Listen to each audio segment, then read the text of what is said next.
Planète d'entrepreneurs et son partenaire BNP Paribas Microfinance se sont associés à l'occasion d'une conférence afin de présenter les liens forts qui existent entre les entreprises sociales et les institutions de microfinance. L'entreprise sociale, c'est une entreprise qui a deux choses. Un modèle économique viable qui développe un modèle économique, et deux, qui répond à une problématique sociale, sociétale ou environnementale.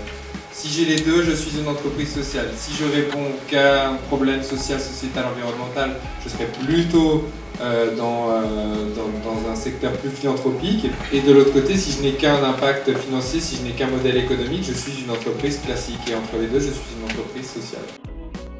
Très tôt, il est apparu que la microfinance faisait partie d'un ensemble plus large qu'on appelle le social business.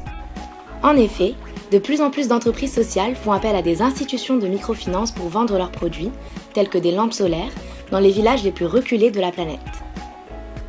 Cette conférence a été l'occasion de s'interroger sur la pertinence, les implications et les enjeux de ce modèle en présence de 5 professionnels du secteur. Nous avons choisi l'exemple du réseau Solar Energy qui vend des lampes solaires appelées Sun Transfer à des communautés rurales reculées aux Philippines, en Éthiopie et au Kenya. Our experience is it's not good to separate all the sectors because development is a holistic procedure. La vision de son fondateur est claire.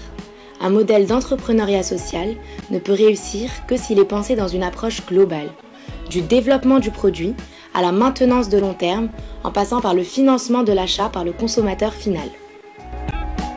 Ainsi, le réseau Solar Energy aux Philippines a choisi de commercialiser ses lampes solaires Sun Transfer via des institutions de microfinance. Les clients peuvent ainsi facilement les acheter à crédit. Le réseau Solar Energy prend en charge la formation et la maintenance en offrant un service après-vente gratuit et de long terme.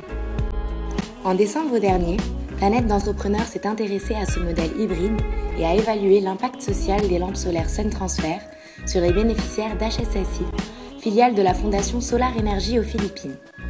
Marguerite, membre de l'équipe 2011 de Planète d'entrepreneurs, partage avec nous les résultats de la mission. Les IMF ont pour avantage de créer du lien social.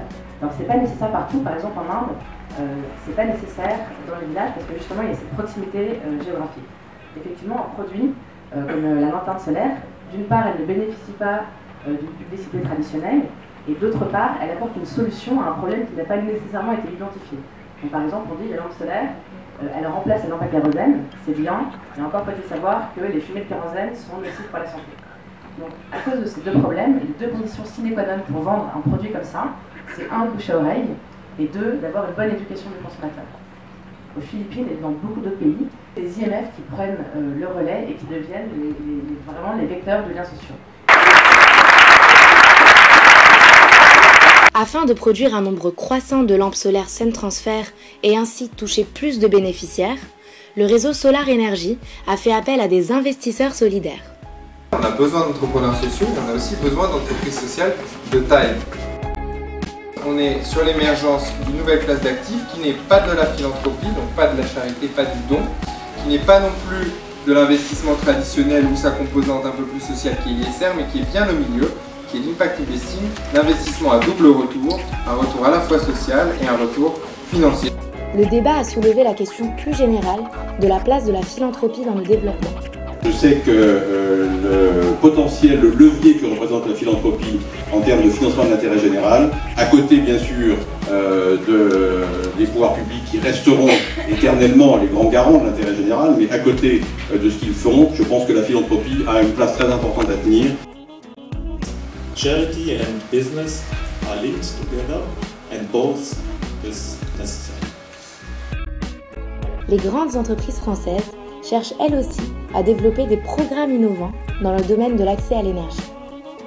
Un programme de RSE et qui vise à favoriser l'accès à l'électricité pour le bas de la pyramide. Enfin, cette conférence a été une formidable opportunité de présenter devant un large public les activités et les projets de Planète d'entrepreneurs.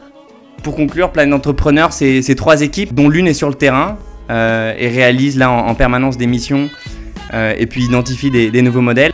C'est une équipe qui prépare des missions et qui mène un travail de recherche.